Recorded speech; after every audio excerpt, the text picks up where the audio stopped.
Olho a todos, saúdo a todos, obrigado pela presença. Né? Eu quero, conforme aqui os nossos rituais acadêmicos, dar início a esta sessão pública de defesa da dissertação de mestrado, né? do nosso mestrando, o Lucas Matias Alves, que vem do programa de Big Master da universidade, né? Então, ele fez a pesquisa já ainda como graduando, tá? Estava no final do curso, né? Depois continuou, está defendendo hoje o trabalho, tá? Então, o tema da dissertação do Lucas, aspectos para uma fenomenologia do corpo vivente em Edith Stein, né? Nada melhor do que terminar o simpósio com um produto, né, do trabalho steiniano feito por um pesquisador. E para isso eu queria acolher com muito carinho e agradecer bastante, né, os colegas que compõem essa banca, o Adriano Furtado Holanda, que vem da Universidade do Paraná, muitíssimo obrigado. Eu estava tão atarantado que o Adriano passou por mim e eu nem... foi. Depois foi meu Deus. Muito obrigado, Adriano. Faz tempo que você vê por isso. Fazendo da última vez. É processo de evolução. Né? Então, muito obrigado, Adriano, pela presença, né? E também acolher carinhosamente a doutora Úrsula N. Matias, né? Que vem da Universidade do Ceará, que também trabalhou junto nessa pesquisa. Tá? Acolho a cada um de vocês, obrigado pela presença, né? Sejam muito bem-vindos, tá bom? Então, conforme os nossos rituais, Lucas, você tem entre 20 e 25 minutos para fazer a apresentação, e depois nós passamos, então, à arguição do trabalho. Pronto.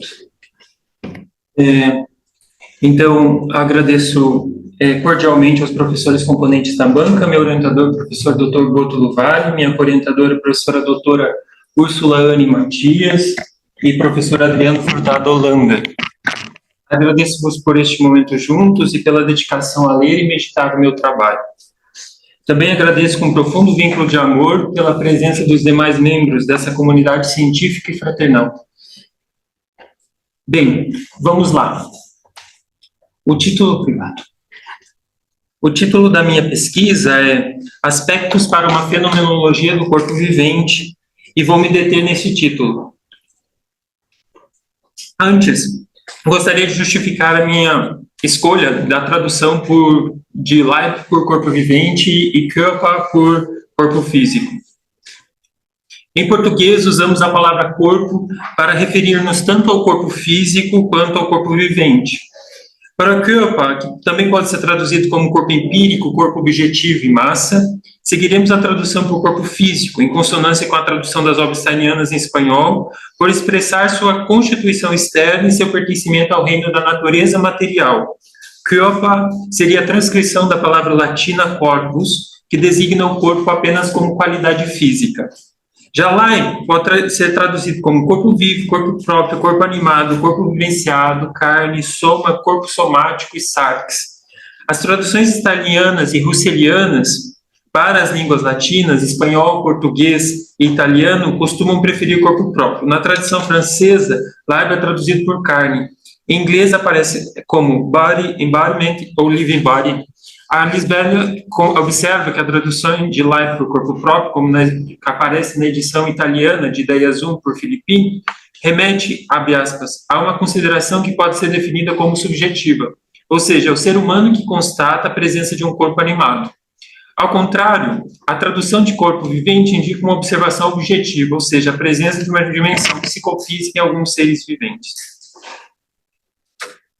De toda forma, como tem que ser feita uma escolha de tradução, o importante é que é fundamental, é vivo enquanto dotado de um princípio vital, é próprio porque pertence a mim, dando-se como entranhado a mim. Já a tradução do corpo vivenciado, embora unifique o aspecto vivo e próprio, apresenta o aspecto de uma vivência passada, que não é o caso. Ele é vivente agora. Por conseguinte, escolhemos traduzir lá no corpo vivente, pois, pelo que eu considerei até então, expressa com maior precisão e unicidade seu aspecto animado atual, originário e de pertencimento a uma subjetividade particular, segundo o modo subjetivo de doação. Todavia, apenas substituir Körper por Leib não esgota a análise fenomenológica sobre a corporeidade. É necessário retornar às experiências originárias para compreender um fenômeno de tal complexidade. Tal complexidade justifica o porquê até hoje não há um consenso quanto à sua tradução. Como os professores já apreciaram a minha dissertação na leitura prévia, gostaria de apresentar algumas questões que tanto estiveram no início, durante e agora, após a redação ter sido concluída. Darei uma notícia geral da investigação, mas quem se interessar em aprofundar, depois poderá ler e também entrar por essas águas.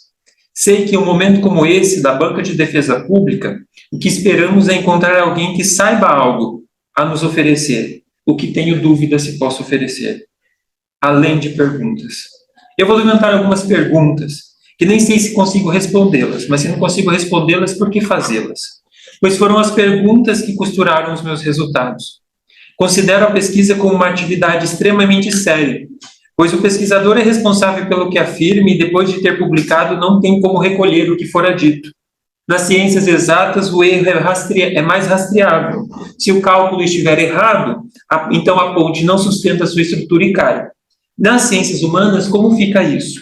Costuma-se dizer assim: não, são apenas diferentes perspectivas, somente isso. Compreendo que sejam perspectivas, mas as consequências são tão danosas quanto. Por outro lado, até o Logos encarnado foi instrumentalizado no sentido inverso dele mesmo.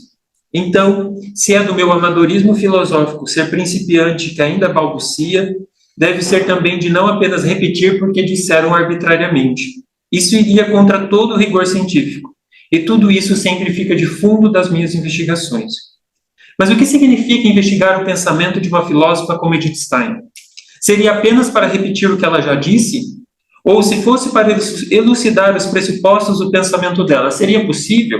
Tomemos por nós mesmos. Às vezes nem nos damos conta dos nossos próprios pressupostos, que dirá de uma figura como Stein. Como ter a garantia que estou chegando às raízes do pensamento de uma autora tão densa como o da fenomenóloga alemã? Assim, afirmar categoricamente, está e assim eu disse, parece quase presunçoso.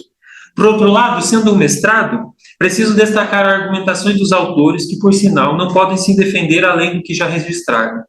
Portanto, qual é o meu papel como pesquisador? Seria unicamente repetir o que disseram? Defender uma personalidade? O que é certo é, pela análise exegética textual, eu tinha dois vetores que se retroalimentam. Ou seja, tanto buscar compreender as discussões steinianas nos próprios termos que elas se valem, como buscar esclarecer, primeiramente para mim, o domínio do objeto científico, e assim aprofundar na compreensão de uma pergunta genuinamente filosófica, a saber, o que é o corpo vivente, e então alargar o horizonte infinito da verdade que é una. Será que Stein se deu por satisfeita em apenas fazer uma mudança terminológica como herdara de Husserl, ou será que restringiram, tanto ela como Husserl, a diferença entre os conceitos alemães, Körper und Leib?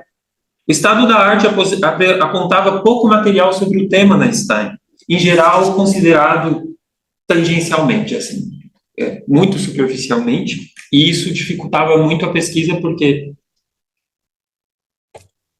não tinha muito material que abordasse, mesmo em outros idiomas.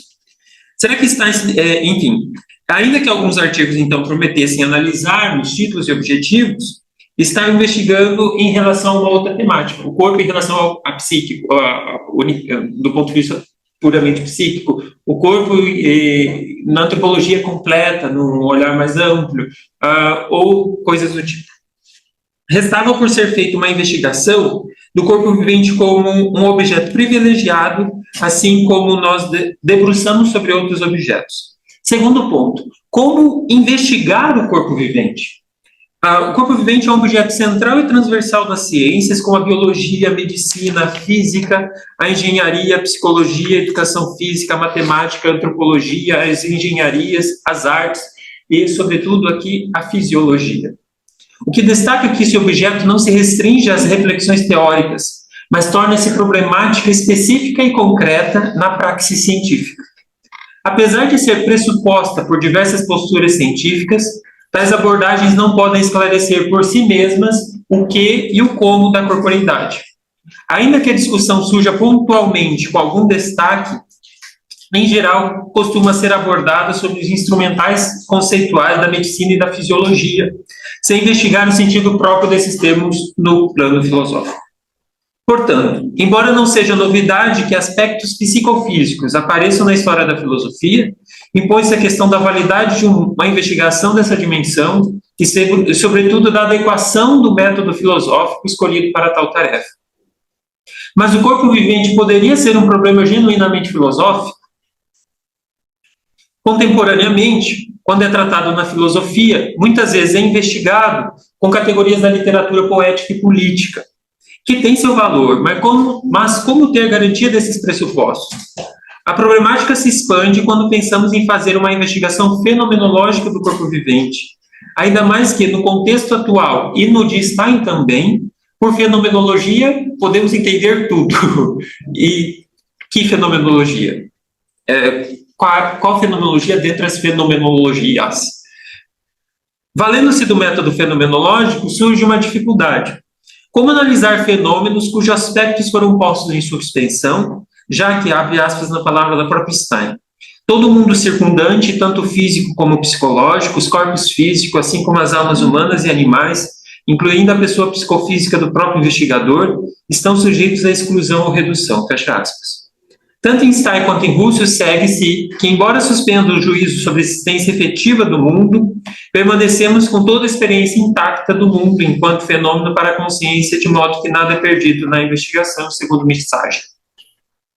Tudo mais é dubitável, porém a experiência que permanece no eu que vivencia, e somente nele, sendo tão indubitável e tão incancelável como o vivenciar mesmo.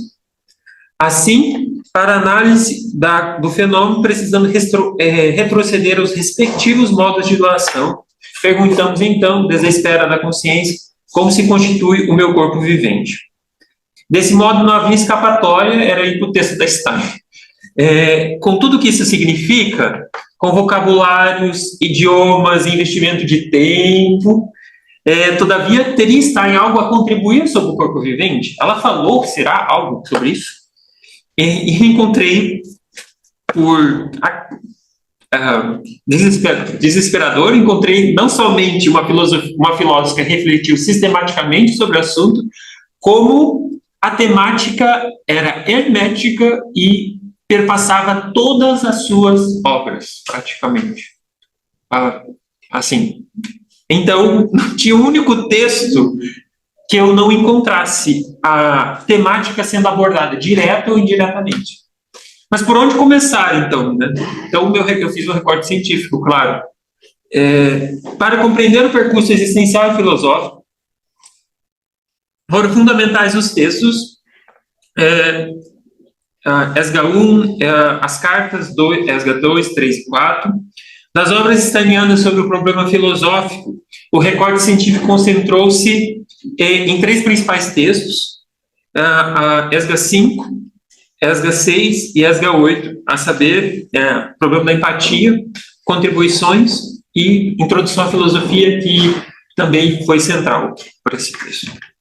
Outros textos também serviram de suporte, sobretudo nos trechos que abordavam sobre a corporeidade e a antropologia fenomenológica, como a Freiheit,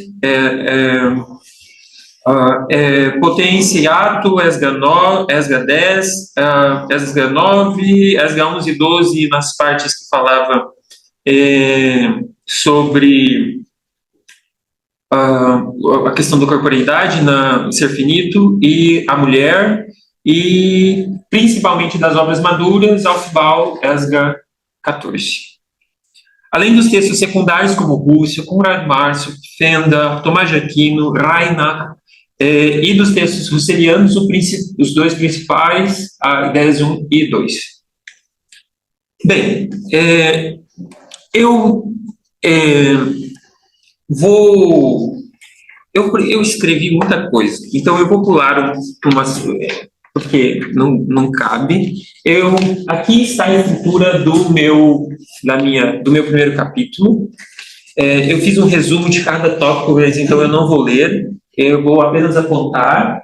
Então, ali em Wittgenstein, eu vou apontar livremente, então algumas coisas eu já vou esquecer, e, enfim, faz parte. Em Wittgenstein, eu vou tentar fazer uma leitura histórica, narrando a própria figura da Stein como filósofa fenomenóloga. No método fenomenológico, eu vou tentar apresentar uma abordagem de um caminho fenomenológico do que é, afinal, a fenomenologia que Stein está entendendo. No eu vou chegar a essa questão da evidência do eu, mas é interessante que daí eu fiz a distinção entre quatro tipos de eu, assim, aspectos do eu, tanto o eu puro, o eu individual, o eu anímico e o eu pessoal. Na questão da consciência, a análise da questão da retenção, reprodução, etc., fluxo de consciência, unidades de vivências, fases, etc., percepção sobre os aspectos essenciais da vivência transcendental da percepção, que depois que fundamenta a possibilidade de nós olharmos depois um aspecto da psicologia fenomenológica da percepção. Conhecimento corporal, esse é bem problemático, porque olhando assim, eu vou gostar muito de saber o que vocês acham, a banca sobretudo, o que vocês consideraram sobre esse ponto, porque o que eu quis tentar fazer ali, não sei se eu consegui, que a fenomenologia concebe que o nosso contato com a experiência, ele começa pelos sentidos. Então, sim, o contato da mediação corporal é fundamental para o conhecimento. E por isso que eu disse esse nome, conhecimento corporal, muito ousado. Mas, porque seria uma tentativa de dizermos assim, que nós temos uma experiência que é anterior à atividade racional e que, ao mesmo tempo, ela possibilita a atividade racional. Não que, entendam bem, não é que a atividade racional seja mais... eu reduza a atividade racional a uma experiência corporal. Mas é que é a frase que Stein usa, a fala dela, o conhecimento começa pelos sentidos. No fundo, eu queria dizer isso. Né? Antropologia fenomenológica, então, como considerar que isso de antropologia dentro da fenomenologia, que foi difícil, porque a Stein eu não consegui localizar bem, assim, ela caracterizando uma antropologia como fenomenológica, mas parece que eu vou usar, mas parece que ela fundamenta uma antropologia com os resultados fenomenológicos, coisa do tipo. E ali nas ciências, uma breve consideração sobre a questão das ciências e para chegar na subjetividade humana como uma investigação fenomenológica, o problema da empatia e isso tudo para a gente conseguir chegar nesse tópico da fisiologia. Isso é interessante, porque a Stein trabalhou com o Husserl e eu acho que muito do que eu percebi assim, do que eu comparei, muito limitado, era assonante com muitas ideias do Husserl, e uma dessas é essa da fisiologia, que ela fala em alguns trechos, sobretudo na introdução à filosofia, de uma investigação filosófica da fisiologia. E o Husserl, em Ideias 3, por exemplo, ele fala que tem uma investigação assim como a gente pode fazer uma investigação do puro psíquico, eu posso fazer uma investigação do puro life, do puro corpo vivente. Enfim, e que ele chama de somatologia, Stein usa fisiologia. O segundo capítulo, então, é as descrições da questão da corporeidade, então, o corpo vivente,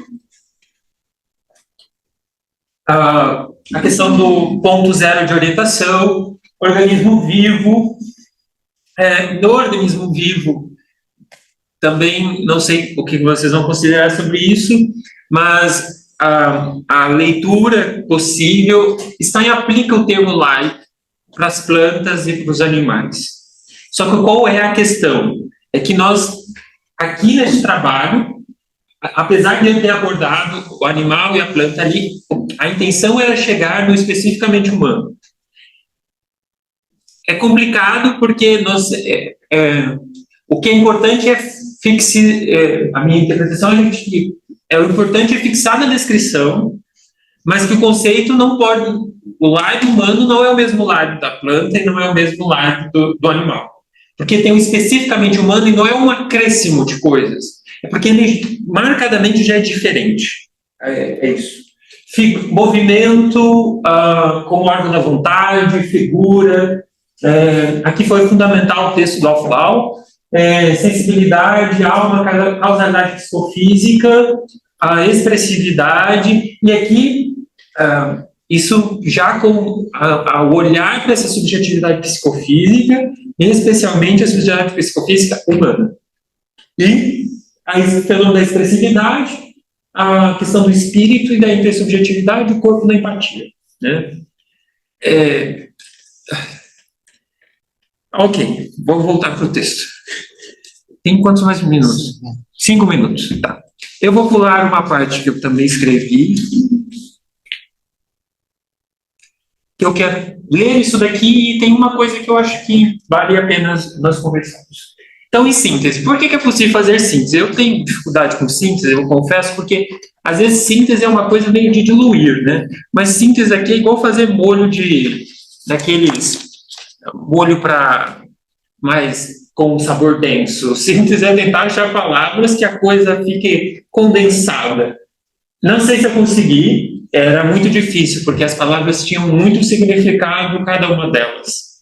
Então, acho que tem algumas coisas que eu não sei, eu vou aguardar o que vocês acham. Essa dissertação concentra-se no fenômeno do corpo vivente, a partir da fenomenologia de Wittgenstein. Em um primeiro momento, empreende-se a clarificação da pertinência de uma investigação fenomenológica do corpo vivente, capaz de estabelecer uma fundação última que sirva de alicerce para as ciências que dele se ocupam.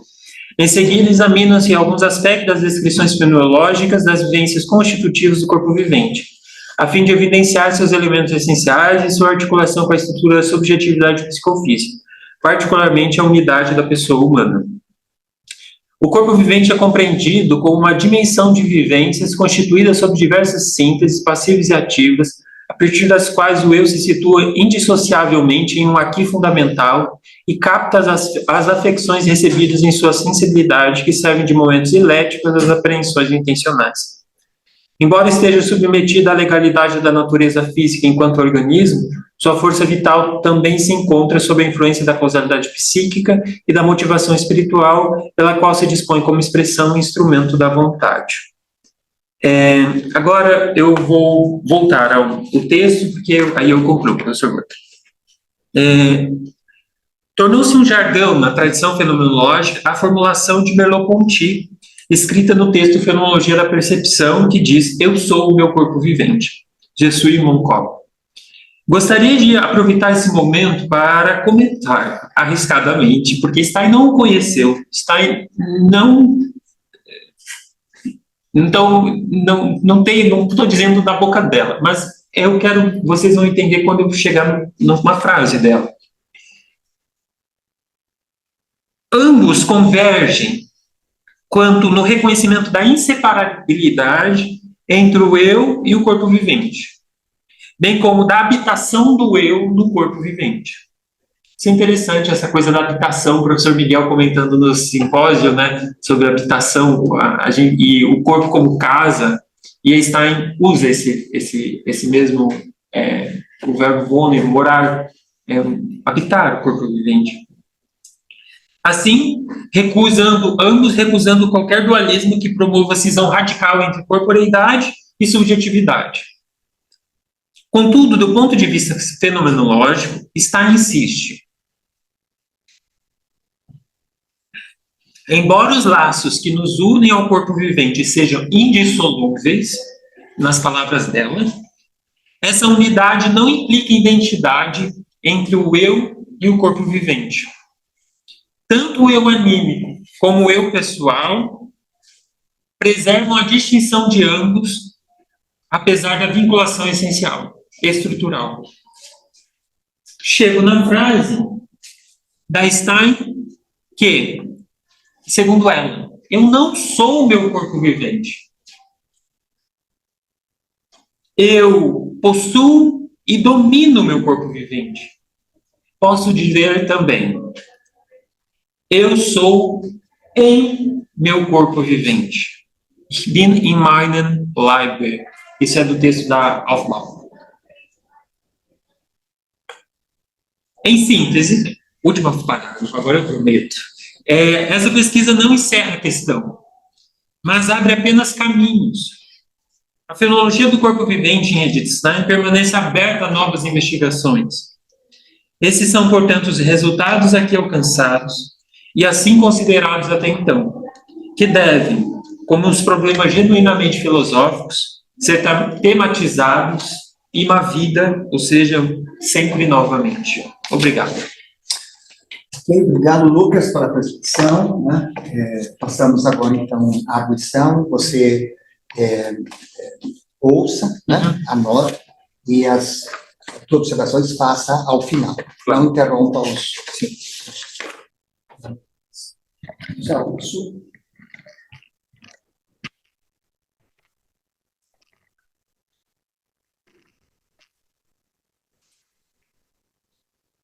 Bom, antes de tudo, cumprimento, professor Borto, agradeço pela confiança, pelo convite, cumprimento o professor Adriano, Lucas e os demais amigos presentes online.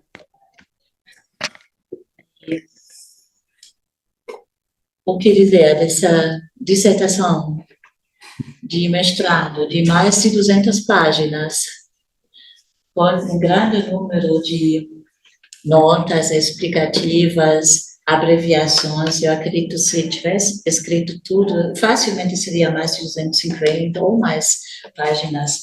Então, é uma dissertação bastante rica, bastante bem pesquisada, bem documentada, se mostra uma capacidade de redação também bem elevada, bem evoluída, e você mostra que você realmente pesquisou, estudou, leu, tentou entender os detalhes, os conceitos envolvidos minuciosamente, recorrendo a vários comentaristas, procurando algumas fontes, procurando as próprias fontes, Einstein principalmente, o Russell. Então, eu não vou dizer muita coisa sobre aspectos formais, porque realmente o trabalho está em condições muito boas, formalmente falando. Raramente tinha alguma dúvida sobre a sua forma de colocar citações diretas dentro do seu texto corrido, às vezes parece que sem aspas, no início, na página 23, mas essa parte a gente pode ver, assim, enviando o documento, e às vezes usa as aspas, mas às vezes não. Quanto, então, ao conteúdo, você foi muito feliz com a escolha do título, porque você simplesmente coloca aspectos da corporeidade. Então, isso é isso mesmo, a gente nunca consegue abordar exaustivamente este tema. É muito difícil abordar exaustivamente, mesmo que você tentou realmente contemplar todos os aspectos importantes. E também, na conclusão, se foi muito feliz em dizer que se trata de uma pesquisa aberta, que ainda muita coisa pode ser tanto pesquisada em Edelstein, como também identificada como desdobramentos, ou, porque não, aplicações, inclusive, as mais diferentes áreas onde o corpo é importante, desde a grande área da saúde, da bioética, da arte, da dança, enfim, da comunicação. Existe uma série de possíveis aplicações, isso é muito interessante. Então, a sua opção por fazer uma leitura, uma análise interpretativa, apresentação, a partir das suas reflexões, é muito válido. Então, você começa muito bem com essa descrição, essa distinção corpo-leib. Eu tenho aqui uma pergunta no início, bem no início da questão, equívoco na página, parece que 26, 27. Aí você escreve que você vai fazer e por quê? É isso mesmo que você quer dizer? Era só, na verdade, um detalhezinho.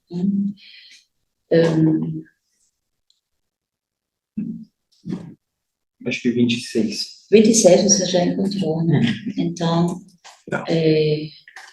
porque tem uma diferença da paginação entre o que está no documento e o que aparece no PDF. Então, depois, se você quiser anotar e explicar isso, né, você mesmo quer dizer isso, você vai fazer e porque, portanto, operaremos isto mesmo, e porque suspendendo o juízo acerca de teorias e prejuízos sobre corporificação, etc. Aqui, que aí não entendi. Também foi muito feliz em dizer logo os limites da sua episcopia. Não vai aprofundar, por exemplo, aquele tema um pouco espinhoso sobre gênero, apesar de que, quando é pertinente, você coloca as dificuldades, a própria Edelstein, né, os preconceitos que ela sofreu por ser mulher, né, hoje se usa a expressão gênero, na época nem se usava, mas você continua colocando isso como sua motivação, na página 30. Então, isso fica, não sei se ficou só de uma versão anterior. Aí isso é interessante, você quer entender melhor a questão, na verdade, da duplicidade da espécie e também da gestalt, em masculino e feminino. Não sei se você encontrou isto. Aí ficou ali a motivação para o seu trabalho, para a sua pesquisa, é esclarecer essa questão de gênero. Aí também, se você quiser explicar para a gente se é isso mesmo, se isto continua sendo pertinente, porque como na banca anterior a gente tinha mais ou menos tinha tido esse entendimento que é um pouco difícil aplicar diretamente os textos de Edelstein, pensamento dela, a questões atuais, no contexto cultural, social e até mesmo possibilidades da medicina, etc., bem diferentes, e autocompreensão legal, tem uma situação legal bem diferente, cultural. Então, outra pergunta, né? Sua motivação, se faz mesmo e por quê? Então, dito isso, poucas observações. Você justifica bastante bem, né, a presença de elementos biográficos e existenciais também quando se trata de corporeidade. Eu concordo, né, com essa abordagem de que a própria vivência do autor, do filósofo, no caso da Edelstein, muito particular, influencia a biografia, a formação, o contato, a decepção com a psicologia, com uma certa abordagem mais naturalista da psicologia lá em Breslau. Você tem muita consciência da dificuldade das traduções, Edelstein como tradutora, e a dificuldade de encontrar, enfim, uma palavra exata, precisa, que abraça todo o campo semântico. Então, você opta muitas vezes, quase sempre, por deixar a palavra em alemão entre parênteses ou fazer uma nota explicativa também muito feliz, ao meu ver. E você colocou as citações da referência oficial, né, da ESCA, e que também acrescentam um valor bastante sério, né, mostrar a sua seriedade. Fala de um amadurecimento no pensamento de Edith Stein. Isso é muito difícil quando você trabalha com diferentes obras ao mesmo tempo, ou você opta por uma abordagem mais cronológica ou conceitual, ou faz uma mistura dos dois e ainda mistura comentaristas e outros autores e manuais mais de apresentação geral da temática, ou até mesmo de outros autores ligados à fenomenologia. Então, isso sempre vai ser uma dificuldade quando se trata de Edith Stein, trata da relação de Edith Stein com a verdade, e também limita o seu trabalho à verdade minúscula, praticamente. Também um recorte necessário, porque senão não teria êxito.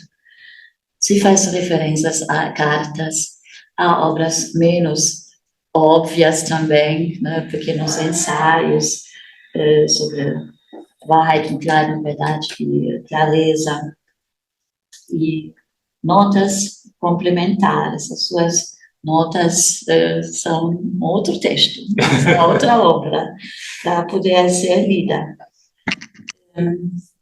Os detalhes da reconstrução dos dados biográficos, eu tenho algum detalhe, mas eu posso passar, depois a gente pode ver isso depois. Ela deixou Breslau aos 13 ou aos 14 anos, ou mesmo aos 16, como você coloca. Eu acho que alguma coisa ali não bate na cronologia e na idade que você atribui ali a idade de Edith Stein. Também você fala que ela foi assistente de Husserl, deixou de ser assistente de Husserl no 1917, ela começou no 18, né? Então tem esses detalhes ali que você precisa ver. Lembra de tudo, praticamente, das lutas feministas, das lutas políticas, e, enfim, você tenta, eu acho que você consegue fazer uma descrição do método fenomenológico, ali você se baseia muito em Husserl, justamente, porém, pelo outro lado, é sempre difícil encontrar os detalhes da diferenciação entre Husserl e Edith Stein.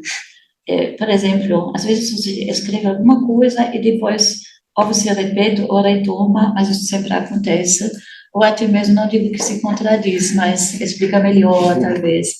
Na página 55, você define a consciência como uma relação.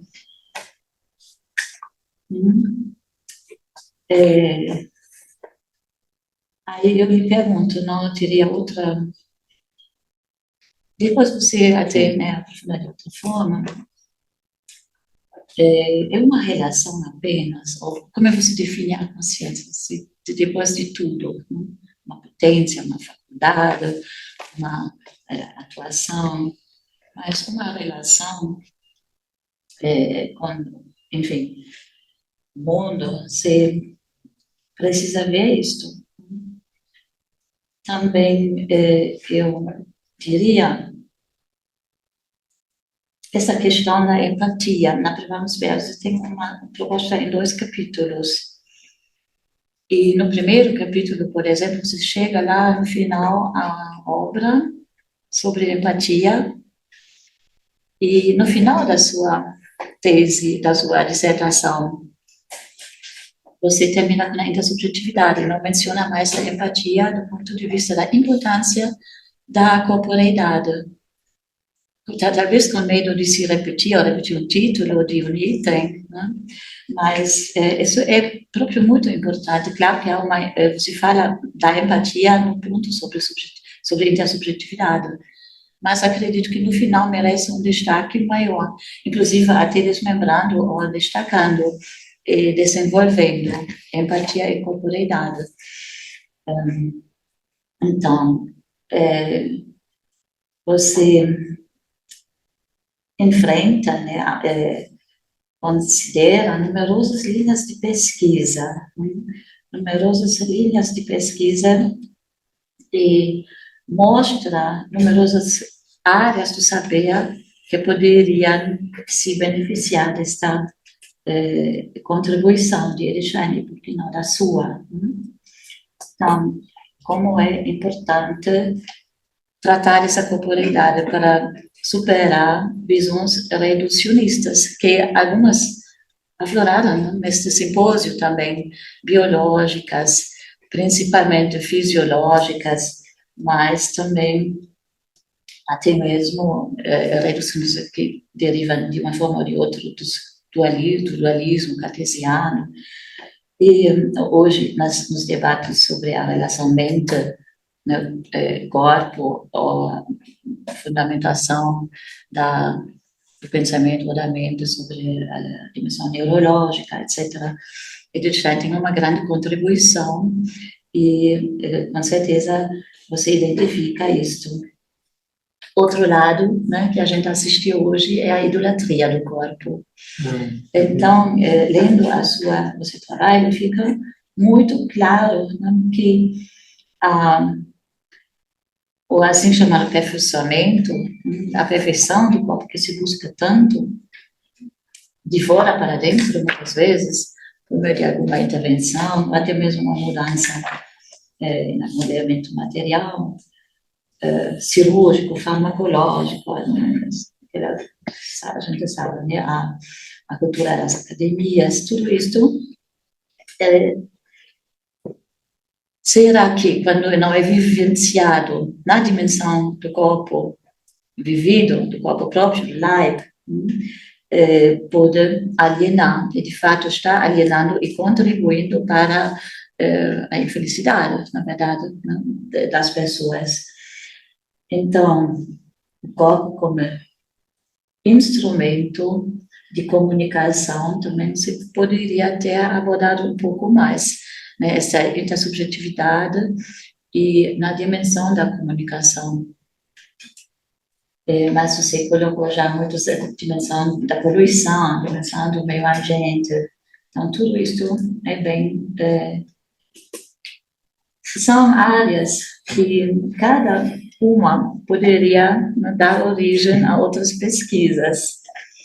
Bom, a questão da corporeidade, também você começa, ou quer começar, com uma contextualização do problema na história da filosofia ocidental, pelo menos. Aí você começa com Phaedon, só que depois pula um pouco, menciona um pouco, em um parágrafo, a visão cristã, e menciona o Renascimento, mas, claro que não dá para fazer uma história da corporeidade ou da relação corpo-alma ou corpo-pessoa em poucas linhas. Então, também é um limite, talvez, necessário, intrínseco, dessa sua visão. Agora, mesmo no Phaedon, claro que se coloca a definição de morte, a separação de corpo e alma e tal, mas será que o corpo é apenas prisão? Será que esta interpretação de Platão é realmente a correta? Não, será que é preconceituoso? Para Platão, pelo menos no conhecimento, a êxtase, o conhecimento sensível, é fundamental para o conhecimento. Então, não nega que o conhecimento inicia no corpo. Talvez, Edelstein é mais próxima, num sentido mais genérico, a Platão, do que talvez por aparecer por certas expressões. Outra coisa é essa questão da distinção entre corpo e Leib. Será que Edelstein, quando você coloca herda de Husserl, essa distinção mais específica, colocada dentro da academia, mas também é verdade que essa distinção já está presente no idioma alemão, já precede qualquer coisa que o Husserl pode conceituar. Então, na página 121, há uma ideia que fica a questão do que é o fundamento, a alma ou o corpo. Deixa eu ver onde é que aparece isto. Claro que há uma inter-relação, há uma interdependência. Mas você concorda com a afirmação de que a alma depende do corpo? Pode anotar e depois dizer que você escreve isto. Na perspectiva de Edith Stein, a alma depende do corpo. Aí você coloca no meio também um pouquinho do Merleau-Ponty. Isso não tem condições de fazer um confronto teórico sério, aprofundado. Mas eu também entendo que a proximidade, pelo menos, né, está ali, claro. Então, o que é necessário mostrar, como eles têm uma contribuição única. Você consegue, ao meu ver, né?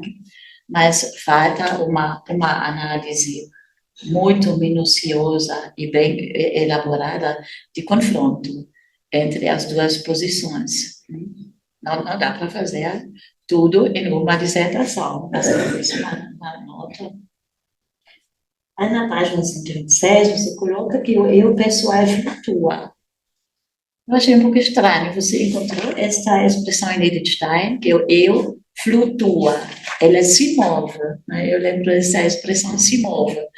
O eu é móvel dentro, na metáfora espacial da alma, o eu pode se mover mais na dimensão voltada para a sensibilidade, mas para outros. Mas flutua me dá assim, uma ideia um pouquinho estranha, eu sem enraizamento. Entendi. Ok. Vou lá para 139, sobre o início da alma.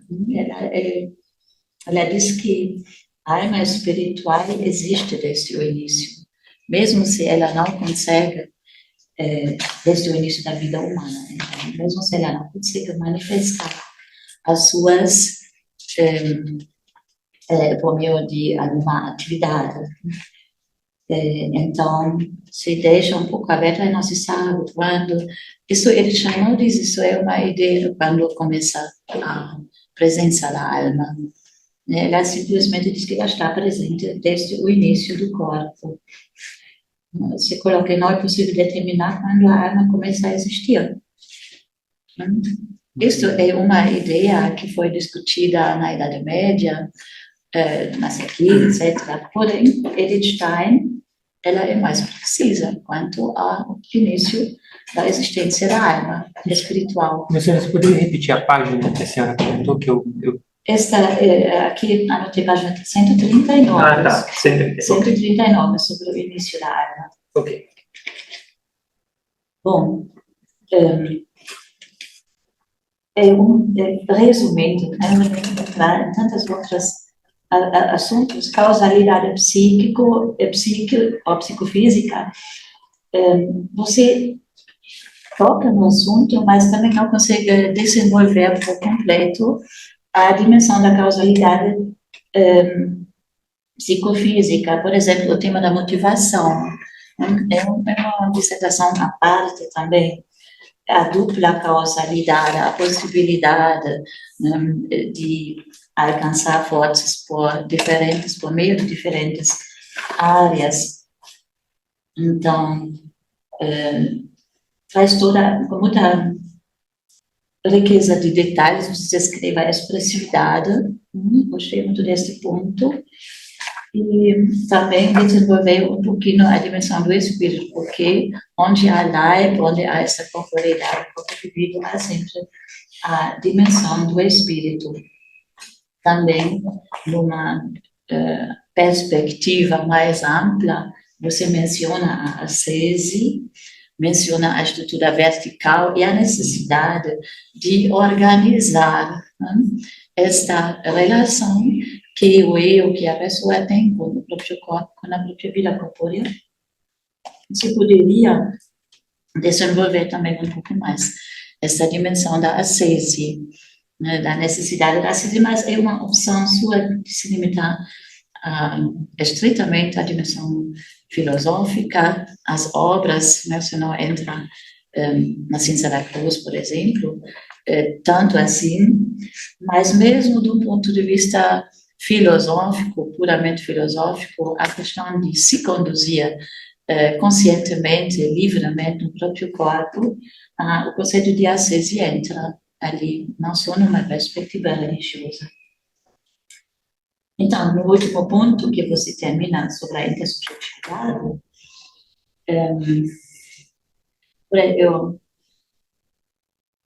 você cita Husserl, e para Husserl é muito claro, tanto nas conferências de Paris, e em todas as eu gosto dessas que resumem muitas meditações cartesianas também, é muito claro a motivação para a empatia, né, que é, por que pesquisar a empatia?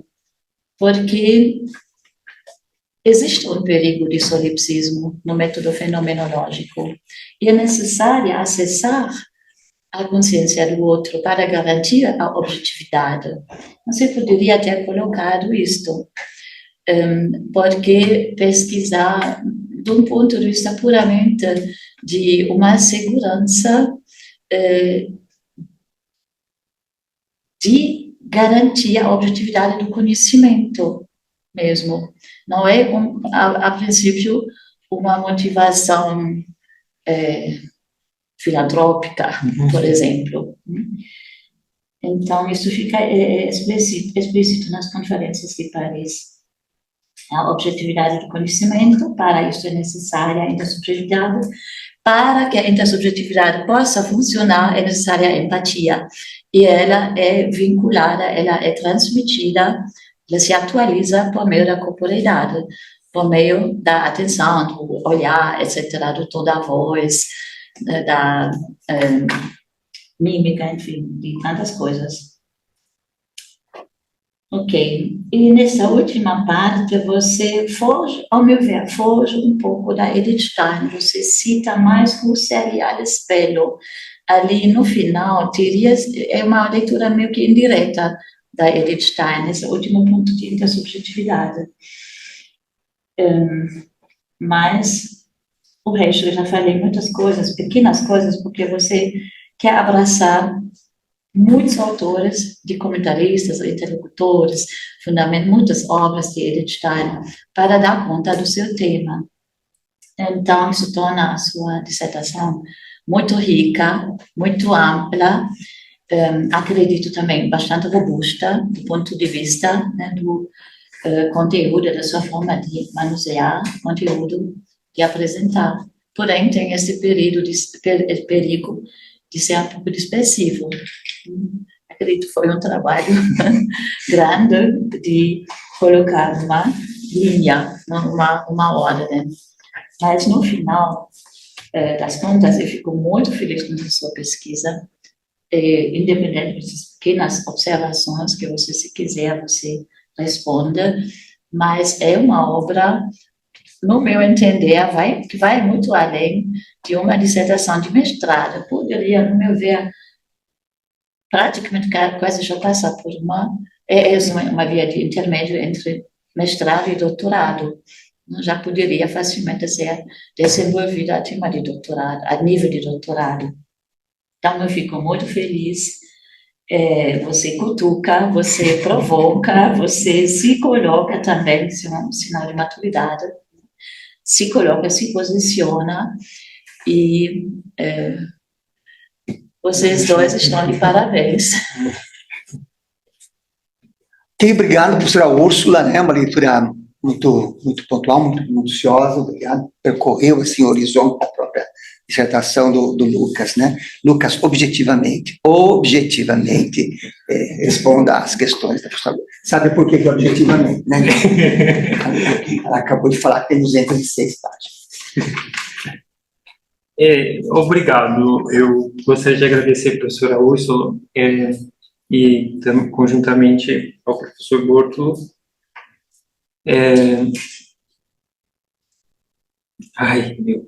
Não sei nem por onde começar, mas eu anotei, eu vou começar por o que fizer bem, ok.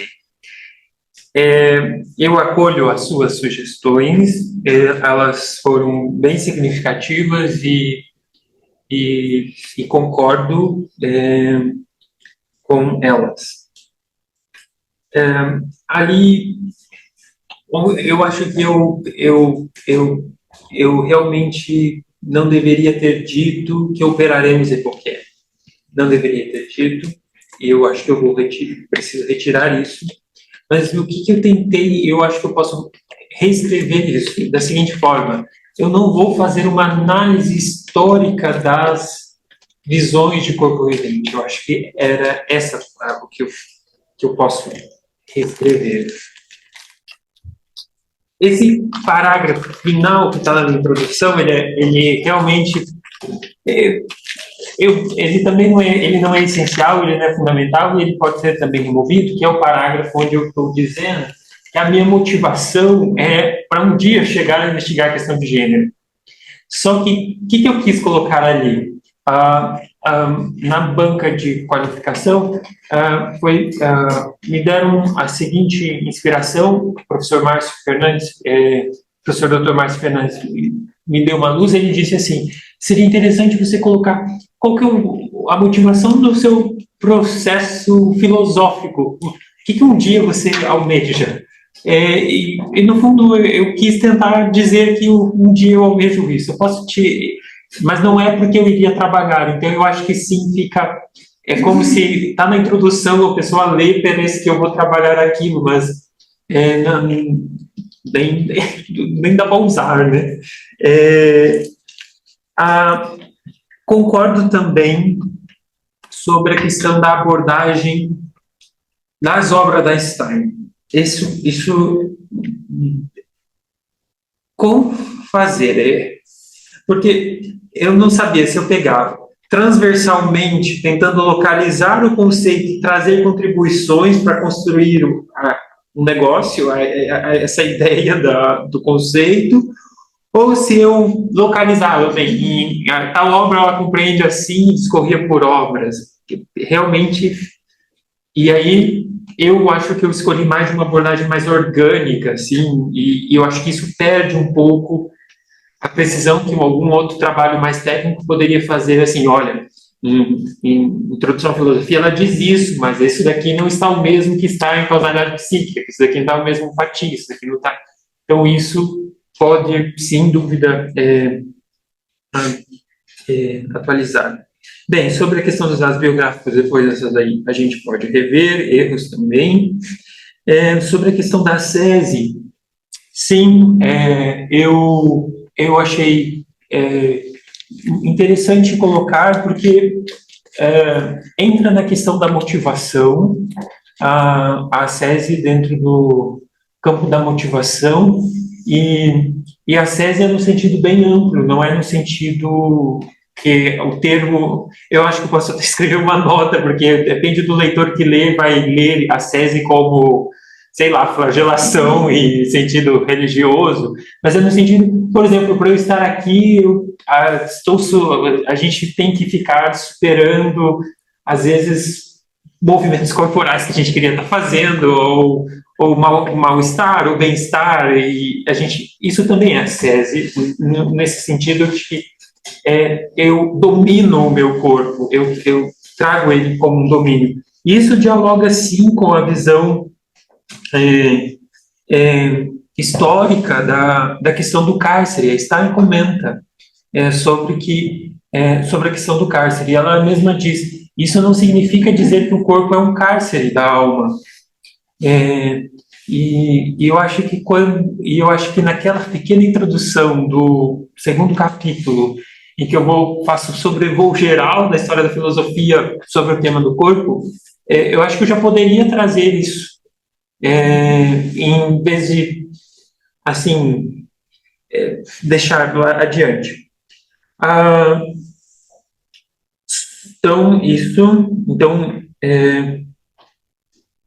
Sobre a distinção do próprio idioma, eu acho que eu vou precisar retomar e colocar, deixar muito claro que sim, é uma distinção do próprio idioma, sobre as distinções conceituais, não somente uma questão filosófica apenas. Apesar de... sobre o eu que flutua, foi uma questão de tradução. Eu não sabia muito bem como traduzir um conceito que agora eu não me lembro. Mas eu posso retomar e sim, o eu está enraizado. Só que o eu consegue se movimentar dentro da espacialidade anímica. Eu não sei se eu consigo esclarecer isso. No fundo, o que eu quero dizer é que o eu consegue se movimentar na espacialidade anímica, mas não é que ele está enraizado. Então, poderíamos ter que achar um outro termo. Contribuição única de Stein. Isso é muito difícil, assim, para eu dizer, sabe? Porque qual era a minha dificuldade? Primeiro, compreender o que ela diz. Assim, o que será que... Isso foi muito difícil, porque a forma de articular os conceitos que ela usa são muito precisos. E, ao mesmo tempo, ela herda muito disso do Husserl. Só que eu teria que aprofundar muito no Husserl para conseguir ser mais claro ainda com esse texto. E coisa que eu não domino, e não só do Husserl. Na questão da corporeidade, os textos da Conrad Marcius, sobretudo na Se é finito ser eterno, Ato e Potência, são decisivos para algumas interpretações de Stein, como, por exemplo, quando ela fala sobre a questão do corpo vivente da planta, do animal e do ser humano. Então, eu não sei, eu não vou ler, mas aí eu estou com medo de falar e falar bobagem. Mas o que ela comenta é de que o que acontece é que o adjetivo, dentro do conceitual de corpo vivente, é acrescentado um adjetivo chamado pessoal. Então, a planta tem eu vou ler, a planta tem um corpo vivente, mas não um corpo pessoal. O animal tem um corpo vivente pessoal, mas não uma alma pessoal. O adjetivo pessoal designa ter domínio sobre a livre disposição de si mesmo. A inquietude e a mobilidade caracterizam os animais. Corpo vivente e alma estão em relação de mútua reciprocidade. Não como nas palavras da própria Stein, abre aspas, não como duas substâncias separadas, mas como matéria formalizada vitalmente. Fecha aspas. Então, o trabalho futuro teria que investigar, sim, a questão da Conrad Marcius. Sobre a causalidade psicofísica, sim, precisa desenvolver. Sobre o início da alma, na página 138,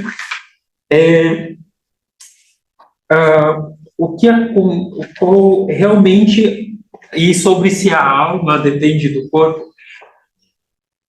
eu posso ter lido o que eu entendi, de que o que Stein está querendo dizer. Eu li que ela problematizava quando a alma começa a existir. O que é certo, que nós podemos dizer que ela começa com o corpo. Isso, ela não preexiste.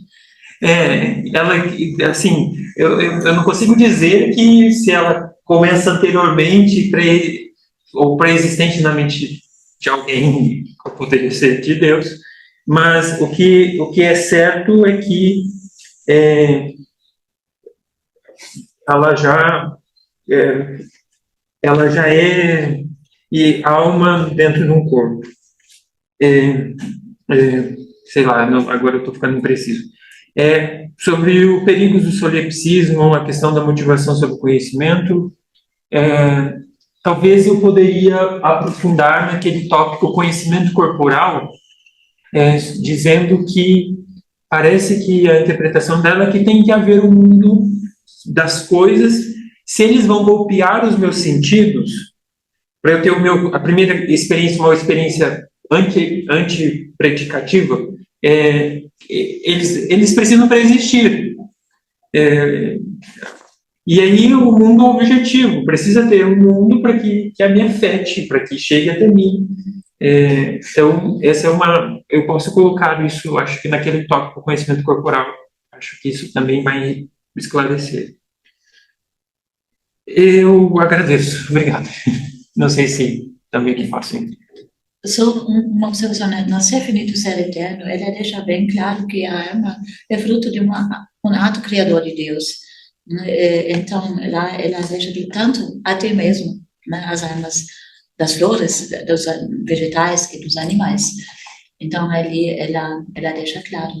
E essa última questão acrescenta mais uma coisa, mas eu nem toquei nisso, né? Toquei no assunto mais da intersubjetividade, para a qual a empatia é importante, né? Então, essa outra coisa, como é justificar a objetividade do mundo externo a partir da própria sensação, fenomenologicamente, ela, né, transcende, né, tem alguma coisa que é dado, mas isso é um passivo, cadê o ativo? O que se dá, né? Então, mas essa já é uma outra reflexão mais epistemológica, que também dialoga, claro, né? Tem uma certa importância. Mais do que satisfeita. Ok, então tá bem. Obrigado. Passo a palavra para o professor Adriano. Obrigado novamente, professor. Bom, essa professora, que ela já resolveu vários dos meus problemas. Primeiro,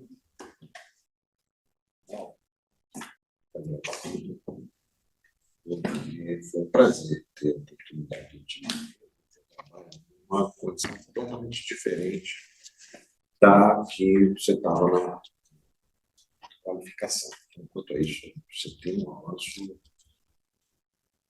muito representativo e que me fez ler com olhares completamente diferentes de um especialista de História, eu não sou especialista de História.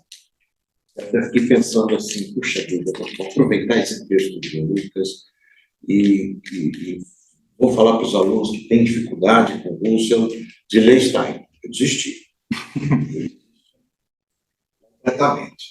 No meio do primeiro capítulo, eu desisti para ler Jesus. Eu achava que a história é mais simples e que não é. Pelo contrário, né? Problematiza, inclusive, coisas que absolutamente não existem. A proposta foi seriada. De biologia chegou uma hora que eu estava achando que eu estava no texto de biologia, de física. Quase que eu, se tivesse tempo, eu ia fazer algumas comparações. Né? Mas, por outro lado, você, e aí eu primeiro endosso todas as posições que a professora Úrsula falou, que está muito rico o teu trabalho. Eu acho que, curiosamente, normalmente, quando a gente vê um texto com muita nota de rodapé, costuma se reclamar, né? Tem muita nota. As tuas notas enriqueceram bastante o texto, mesmo tendo páginas que era só nota de rodapé. Eu acho que elas realmente enriqueceram, algumas delas talvez até, vou indicar aqui, sugerir até que entrasse no próprio corpo do texto, no sentido de clareamento mesmo. Então, elas estão muito ricas nesse aspecto. Eu percebi que você ficou nessa dúvida. Você não quer tirar isso, deixar. Você não quer tirar o texto, deixar as câmeras. Percurso, vamos dizer, histórico, né? Construção da obra, ou transversal, ou temática. Isso deu para perceber. Eu acho que a tua opção pela eu subdividi todos os dois textos de uma forma detalhada, ajudou a dar uma reconstrução, né? Boa parte das questões que eu fui, inclusive, tendo ao longo do texto, você foi também respondendo logo em seguida. Claro que muita coisa vai ficar em aberto, e aí eu endosso novamente a professora Úrsula. Eu acho que aqui você tem um trampolim muito significativo para continuar esse trabalho, esse estudo. Você poderia tranquilamente agora adensar esse teu trabalho no doutorado, né? Eu fiquei com várias questões assim, de profunda curiosidade e querendo debater mais, mesmo sabendo que alguns não são teu foco, como, por exemplo, a própria questão do gênero, a própria questão da posição social, política, de certa maneira, que esta está. Fiquei me perguntando assim, aonde colocá-la no movimento fenomenológico? Acho que ela está nessa transição, né? Ela está nessa transição do modelo realista para a transição idealista, né? Ela bebe de fontes como Heine, que você diz claramente, né? Eu acho que Husserl foi, de alguma forma, usar uma palavra tanto pesada, mas ele foi, de certa forma, omisso nessa questão do corpo e da corporeidade, né? Aliás, foi até bom você trazer a posição do corpo vivente, porque a gente costuma normalmente traduzir Leibniz para o corpo vivido. E, de fato, eu acho que a palavra vivente dá uma conotação de movimento completamente diferente do que ter um corpo como se eu tivesse sido apropriado por um corpo que, inclusive, não se relaciona com posteridade. Mas eu acho que você, de certa maneira, deixa de lado isso um pouco. E, assim, veja que eu estou falando de um olhar, pensando assim, como é que eu traria isso lá para a minha psicologia, não para uma filosofia, né?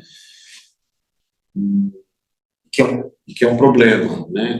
Eu fiquei lendo, fiquei pensando, né? Estou tendo um problema de pós-graduação em educação e vira e mexe aparece essa temática, seja afetividade, seja corpo. E ela sempre esbarra como você colocou aqui no texto, no jargão. Esbarra num lugar comum, né? Merleau-Ponty, falando de corporeidade, sobre o corpo, tá? Mas acho que o pessoal não entendeu muito bem o que ele quis dizer. Começou no corpo, e está tudo bem, não estou tendo aqui. Mas eu fiquei com essas questões, sabe? Eu fiquei pensando, né? Claro que eu fiquei super curioso para saber como é que é esse live da planta, do cachorro, né? Do cachorro não vale, porque quem tem cachorro fala que ele é um ser humano, né? Então não conta. Eu fiquei muito curioso de saber disso. Mas, de novo, como não sou muito Einstein, fico com a tua.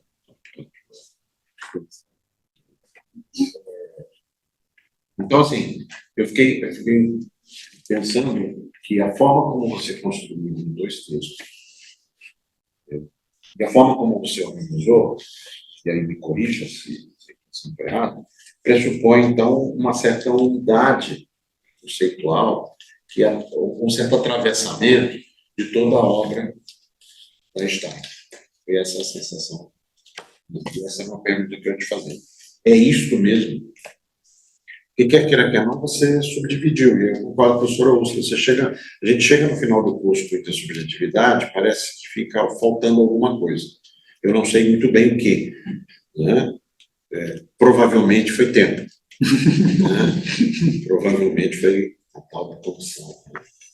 Mas eu fiquei com a sensação de que os dois textos eles se entrelaçam nessa presunção de unidade.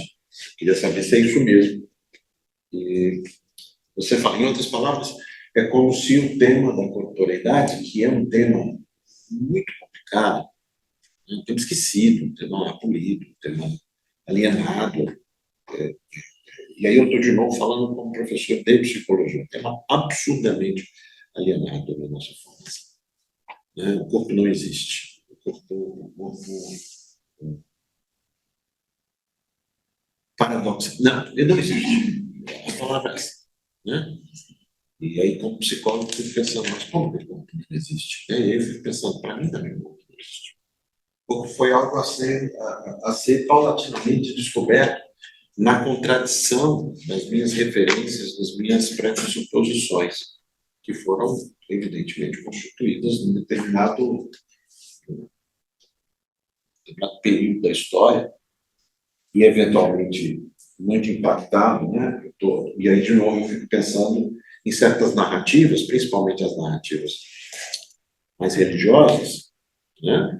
Sejam católicas, sejam protestantes, sejam evangélicas, que estão pesando mais, inclusive do ponto de vista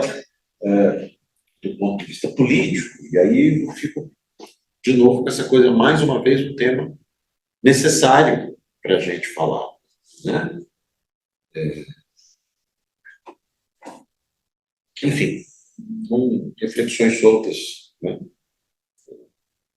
Eu tinha aqui algumas questões mais gerais para você. Primeiro, eu queria ouvir de você o que Einstein acrescentou no seu.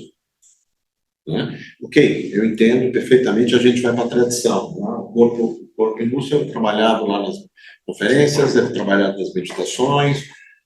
Eu preciso, na verdade, a gente não fala, né, do corpo, a gente fala basicamente da aprehensibilidade do outro, vai para a subjetividade, e o tema da empatia ela fica o tanto quanto, que sempre me passou como tema central para Einstein, não só por causa da tese, mas sempre passou a empatia como uma coisa marginal, né? Que é até paradoxal, eu tenho que falar, eu tenho que presumir a empatia para a apreensibilidade, inclusive da outridade, da própria, talvez, objetalidade do objeto, mas é um tema marginal. E eu queria te ouvir um pouquinho sobre o que é que você me diria se ela acrescenta. Essa seria uma coisa. Outra coisa que eu achei curioso, e aí, sim, tem vários momentos que você trabalha com comentadores, mas me chamou muita atenção que você cita, em vários momentos, os textos do Zahavi, especificamente do Zahavi com Galo, e isso é uma discussão que está sendo mais de moda, né? SAS, neurociência, a mente incorporada, fluxo, é um tema que toca para nós fundamental. E eu fiquei até com uma curiosidade, porque você cita o fenomenologia para principiantes, e aí é uma questão bem espinhosa. Se você sentiu que o texto está inteiro, porque a minha pergunta vem, você tem um trabalho muito, muito criterioso, muito correto, muito pontual, muito bonito com o cuidado com a tradução. Né? Cuidado com de onde vem, etimológico, etc. Mas me chamou a atenção que você usou uma tradução do Zahavi. E a gente tem tido alguns problemas com traduções de alguns desses textos. Né? Aí essa é mais uma curiosidade de ouvir. Né? E eu não ia comentar isso, mas já que a professora falou da SESI, eu acho que é um tema que você deve explorar um pouquinho, porque quer queira, quer não, no lugar comum, a SESI tem um componente, sim, tragicamente religioso. Tragicamente religioso. Ele perde um pouquinho aquele sentido clássico, né? Eu acho que você poderia desembocar numa discussão. Eu tenho pouquíssimas anotações, que depois eu te passo, de questões de forma, pouquíssimas coisas, como,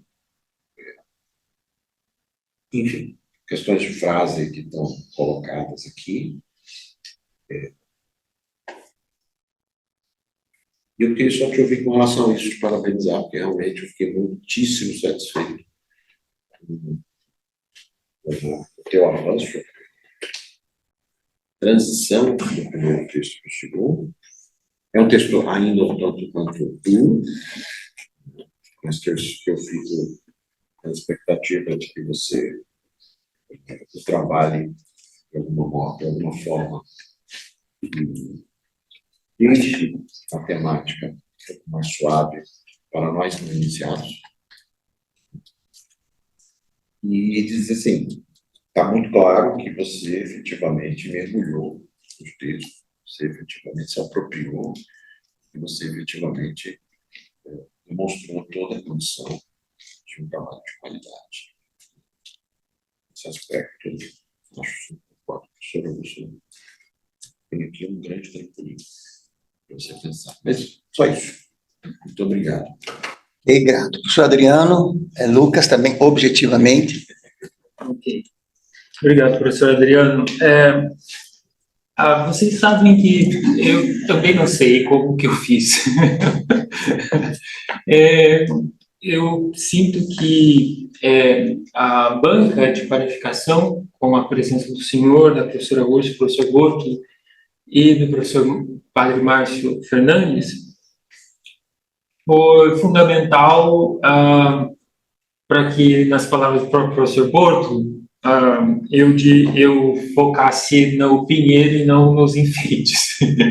Então, isso ajudou bastante.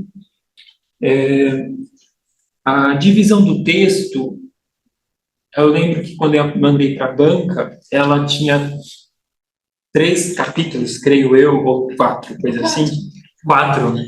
Tinha 4.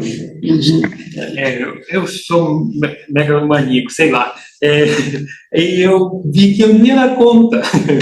Então, eu pensei assim, é melhor eu voltar e cortar. E aí eu cortei alguns tópicos, por exemplo, o corpo na sociologia, enfim, na história, que seria... enfim, a banca ajudou muito nisso.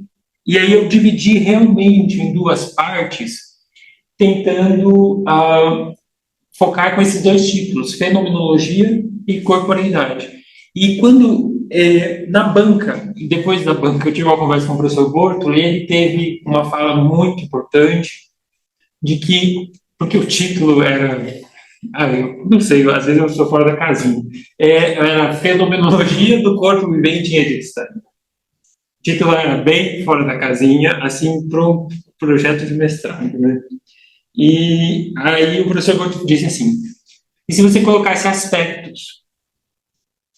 E aspectos é uma palavra interessante, porque na fenomenologia a gente usa perfis, então aspectos é essa coisa de perfilamentos que a gente aprende adequado e inadequadamente.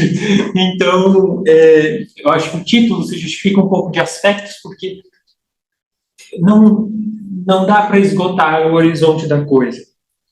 E no primeiro capítulo, a minha sensação era que eu precisava fazer o seguinte: é possível investigar fenomenologicamente o corpo vivente? Essa eu acho que era uma tentativa, não sei se eu consegui. Essa é qual a pertinência de investigar ele fenomenologicamente, né? E no segundo, se ele é um método, vamos tentar aplicar, né? Tá. Aí uma outra coisa que ficou de fundo, por isso que em alguns momentos sim, não por mim, mas pelos próprios textos da Stein, eu fui a ciências como medicina, biologia, física, fisiologia, que é central. Por quê? Pela própria indicação da Stein, não é nada original meu, porque a leitura que Stein faz da fenomenologia é uma leitura muito própria, assim, própria no sentido que é muito significativa, porque ela, assim como Husserl, compreende que a fenomenologia ela não está para questionar a ciência no sentido de que eu vou desfazer as ciências. O que ela está para fundar com com a essencialidade das coisas, para que essa ciência possa ser clarificada. Então, parece até que a fenomenologia, nesse ponto, ela não está, o trabalho dela é autônomo, mas ela serve, no sentido não de submissão, mas ela pode oferecer às ciências uma fundação.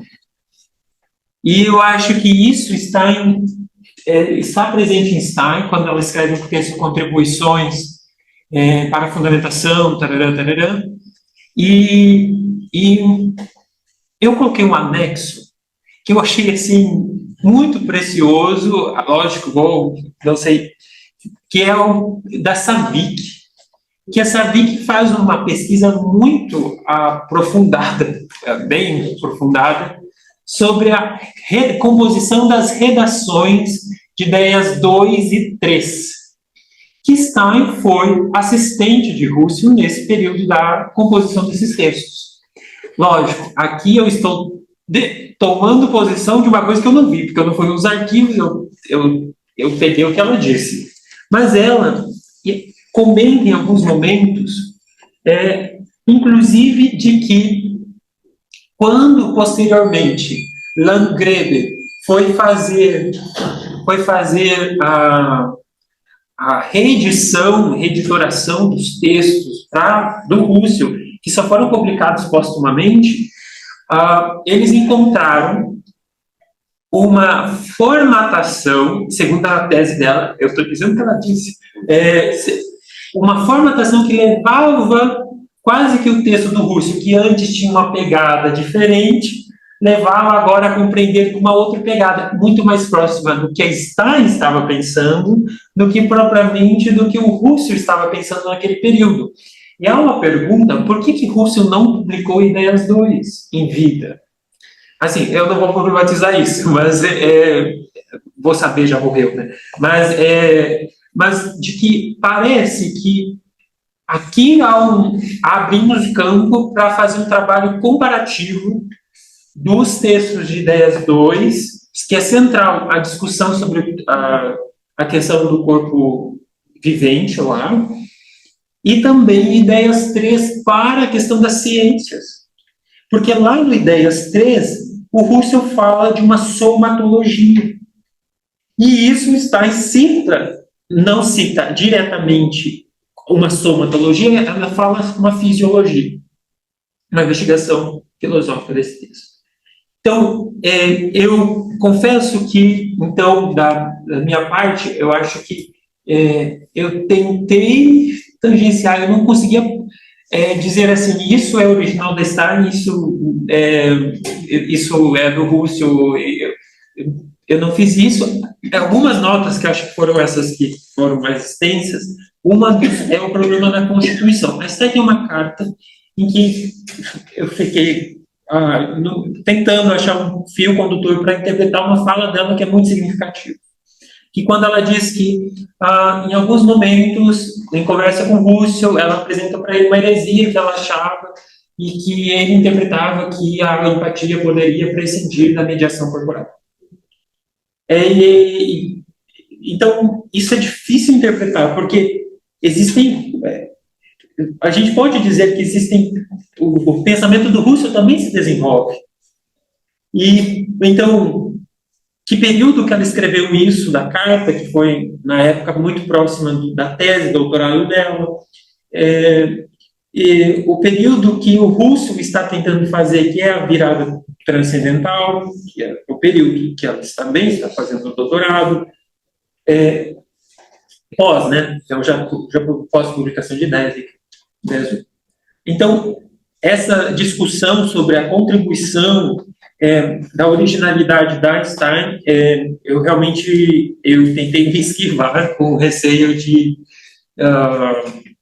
porque eu gostaria muito de um dia fazer um trabalho sobre comparando os textos de Ideias 2 e o texto da Stein sobre a questão da corporeidade. muitas coisas, assim como, por exemplo, algumas primazias de algumas faculdades sensíveis, como o tato, como a visão, isso está em ideias 2. A Savick, ela aponta que poderia ser que a Stein não foi apenas uma redatora desses textos estenografados. Não estou dizendo que aquela discussão que eu sei que há, de que ela tenha sido a produtora dos textos. Não estamos afirmando isso de modo algum. Mas o que me parece é que ela foi... O trabalho dela não era apenas assim de transcrever, ela discutia os textos com Russell. Agora, o quanto isso significa, passa do meu... teria que fazer uma pesquisa até histórica, arquivológica, de arquivologia, enfim. E para encerrar, sobre 2 pontos, né? Eu sim fico muito preocupado, assim, apesar do texto estar dentro da filosofia, eu fico preocupado com a questão da psicologia, como que a psicologia receberia esse texto. Às vezes eu acho que é mais urgente a psicologia recebê-lo do que a filosofia. Assim, não sei, é uma intuição, porque pela própria Stein, quando ela comenta que a questão da fisiologia deve se converter em uma psicofísica. Ou seja, nós precisamos passar a considerar que, quando eu digo corpo vivente, eu estou dizendo um corpo vivente. Por corpo vivente, eu não posso dizer assim, corpo vivente animado. Seria tautológico, não sei se posso usar, tautológico, redundante, dizer um corpo vivente animado. Porque a Stein diz que há subjetividades, então a minha tento aprofundar na subjetividade da pessoa humana. Mas o Russell faz uma investigação sobre o corpo vivente do animal, em Ideias 2, por exemplo, né? E aí a questão do espírito é especificamente humano, e que vai dar a esse corpo não somente como um destino, mas o corpo também como uma tarefa de nós conduzirmos segundo o campo dos valores. E isso, eu acho que essa seria a minha interpretação para a questão da vida cética. Então, não é apenas uma mortificação. Eu posso ter uma mortificação, só que se essa mortificação eu não acesso o campo dos valores, eu perco apenas força vital. Eu acabo com o meu corpo. A vida do espírito plasma o corpo vivente como instrumento e expressão. E sobre a tradução do Zahavi, eu encerro, eu confesso que foi por ingenuidade minha, assim mesmo. Às vezes, ingenuidade, eu comprei um livro e peguei aquela tradução, mas é bom saber que essa questão de tradução é complicada. Eu realmente não... eu errei, mas assim... uma crítica. Mas que é interessante saber, porque é um texto que agora vai circular na academia, porque está traduzido, está próximo de nós. Então, é importante saber essas questões. Eu agradeço, professor Adriano, admiro bem o trabalho de vocês todos da banca, então, obrigado pelas considerações e ao apoio. Ok, professor Adriano? Ok, gente, então, eu só tenho que dizer o seguinte, como um suposto orientador do Lucas, né, eu tenho que dizer que essa dissertação é a história de uma vida, né, porque eu conheci o Lucas na graduação ainda, né, ele ainda era da comunidade religiosa, né, e depois ele foi trilhando outros caminhos, e na graduação já ele fez a seleção para o PIBIC Master, foi aceito, né, ele tinha... vocês podem perceber que a observação que fazia, o Lucas é alguém fora da curva, né? Nessa normalidade que a gente tem de estudantes, o Lucas tem essa iniciativa, essa versão de uma profundidade das coisas, né? Então, é a história de uma vida, né? Ele começou o texto dele, a terceira em 22, ele teve problemas de saúde sérios, né? A gente achou que que a plantinha fosse morrer, assim, e depois, graças a Deus, ele conseguiu os medicamentos todos, e aí a coisa andou. Quando ele trouxe o texto da classificação, né, assim, era o que a gente conseguia trazer, era um texto, né? Vocês lembram, né? E daí, Como esquecer? em pouco tempo da qualificação para cá, o texto mudou completamente, né? Virou um outro texto, virou uma outra coisa, virou né, sem perder aquilo que tinha, virou uma coisa bem mais esclarecedora. Então, eu quero dizer o seguinte, bom, os acertos desse texto são todos dele, né? Porque ele tem uma capacidade de pesquisa, é invejoso a capacidade de pesquisa que ele tem, a profundidade, a responsabilidade acadêmica que ele tem, essas coisas são méritos dele, né? E eu assumo aqui publicamente todos os limites da tese, da dissertação, acho que a gente entra junto, né? E todos os limites estão com a gente também, tá? Ok? Então, eu agradeço, né? De novo, os ritos pedem que agora vocês nos deixem. Bem, então, discutimos aqui, depois da arte do trabalho, eu vou ler a ata da sessão pública de exame de dissertação, número 266, defesa pública de dissertação de mestrado, Lucas Matias Alves. Aos 31 dias do mês de outubro de 2025, às 14 horas, reuniu-se na modalidade híbrida, a sala de defesa da Escola de Educação e Humanidades, a banca examinadora constituída pelos professores, eu, a professora doutora Úrsula Matias e o professor doutor Adriano Furtado Holanda, para examinar a dissertação do mestrando do programa de pós-graduação em filosofia, Lucas Matias Alves, ano de ingresso 2022, titulada Aspectos para uma filosofia e fenomenologia do corpo, vivendo e de destaque.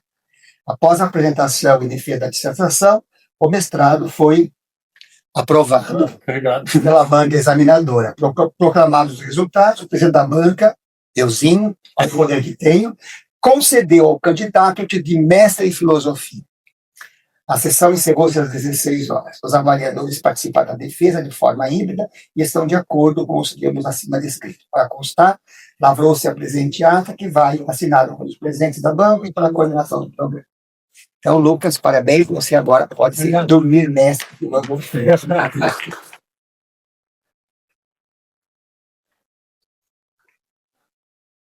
queria somente agradecer realmente um profundo vínculo de amor, e eu sei que isso que nós fazemos é porque nós encontramos sentidos, e no fundo eu sei que vocês, como comunidade científica, professores da banca como comunidade científica, tenho quase que a impressão do seguinte: quando criança nós gostávamos de brincar com algumas coisas, nós ficamos adultos e gostamos de brincar com outras. Não que seja menos sério, mas eu acho que essa é a brincadeira que a gente gosta de fazer, que são com as palavras, com a filosofia, e uma brincadeira muito prazerosa. Eu agradeço profundamente ao professor Borto pela confiança, pela total liberdade de pesquisa que o professor Borto sempre me concedeu, e o acompanhamento, confiar em mim, confiar no meu trabalho. A professora Úrsula, minha orientadora, que muitas vezes me socorreu nas traduções, nas orientações, nos conselhos, nas revisões. Professor Adriano, colega do Lab Feno, muito obrigado também pelas suas considerações. Agradeço a minha família, aos meus amigos. Obrigado.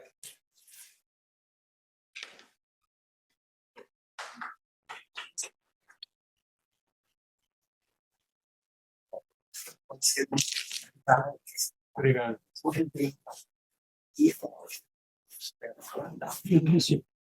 Eu estou sempre sentindo para você. Este daqui é o professor Adriano. Tem uma velha dele com cartãozinho.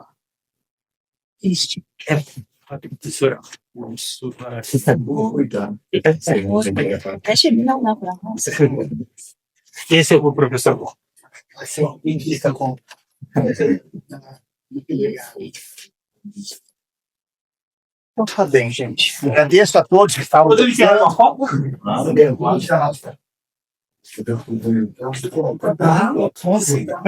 Obrigado.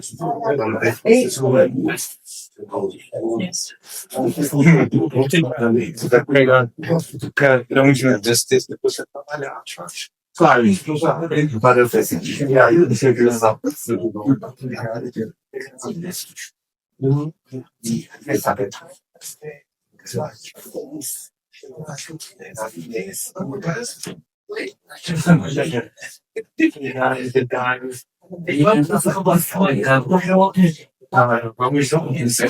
Ah, obrigado. E aí, obrigado. Tamo junto. Thank you.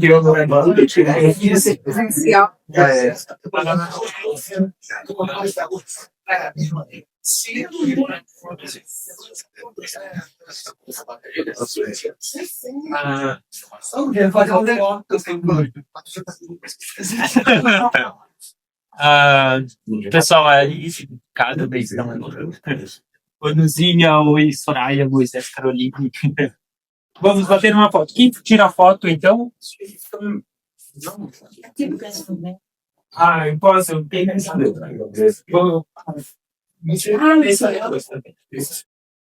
Deve ser essa Tem meninas. Tem. Não, Mesmo você. Eu trouxe algumas coisas, acho.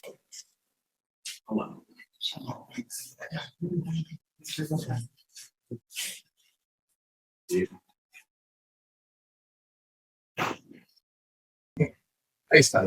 Tá bem. A qualquer uma hora eu vou dar um. Agora eu posso. Então, aí vamos lá. Tem a Soraya, a doutora Soraya. Soraya, tudo bem? Eu posso ouvi-los agora, se vocês... Ah, eu tenho que permitir abrir o microfone. Tá, peraí. Uma pesquisa de fôlego, de abertura interdisciplinar e de profundidade. Te aguardo no doutorado, hein? Obrigado. Para continuidade do trabalho aí. Deus abençoe. Amém. Oi, Luzia, tudo bom? Caroline. Lucas, estou muito orgulhosa de você. Obrigado. Que dissertação, menino difícil. Olha, eu vou falar. Acho que eu levaria uns 5 anos para fazer esse estudo. Muito difícil, eu achei, né? Mas vi que você fez assim uma síntese fenomenal. Foi maravilhoso e parabéns. Eu só não consegui ouvir porque teve uma interferência aqui. A nota, se você pudesse repassar. Agora vamos. Soraya, você ouviu a nota? Esqueça. Não ouvi a nota. Não. Porque eu achei, nossa, a evolução que ele... Espera um pouquinho, que eu vou só despedir do pessoal. Eu estou conversando com a Soraya enquanto isso. Nós vamos... Pois é, eu também tive a oportunidade de ler no início, ler depois, né? E realmente fez um trabalho muito alto, né? Um trabalho É uma dedicação mesmo, né? Eu achei muito importante. É um pesquisador. Pesquisador, um cientista, viu? Sim. Meu modo de ver, um cientista, ele. Claro. Muitas contribuições para a gente. Com certeza.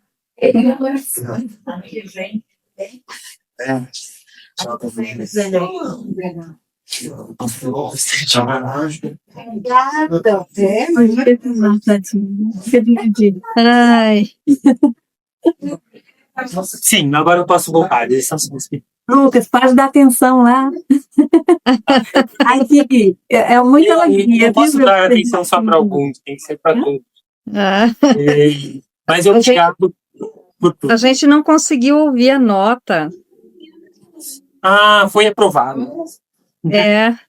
Sim. O programa não tem mais essa questão de nota, então Nota, né? não colocam nem se você... Eu só vi a alegria ali, mas aqui deu uma interrupção aqui e eu não consegui pegar parte da fala do professor ali, já quase no final, mas eu vi a alegria, né? Eu falei, bom, já está aprovado. Mas parabéns, Lucas, e foi uma oportunidade... Ai, que lindo! Obrigado. Nós gostaríamos de estar aí, com certeza, né, nesse momento, mas não vai faltar oportunidade para lhe dar um abraço, tá bom? Vai sim. Muito obrigado. A gente Obrigado por ama tudo. muito Joana, você. querida a psicóloga Joana. Obrigado. Beijo. Obrigado por tudo. Tchau, obrigada. Tá, viu? vou me despedir. Obrigado, Moisés. Sua memória. Obrigado. Obrigado a todos. Tchau. Professora Úrsula, muito obrigado. Lucas, eu fiquei muito honrada, Imagina. realmente, mas ainda muito feliz. Obrigado. Muito obrigada por esse amigo. Se não dá certo de levar no avião, a senhora para alguém, trazer no avião.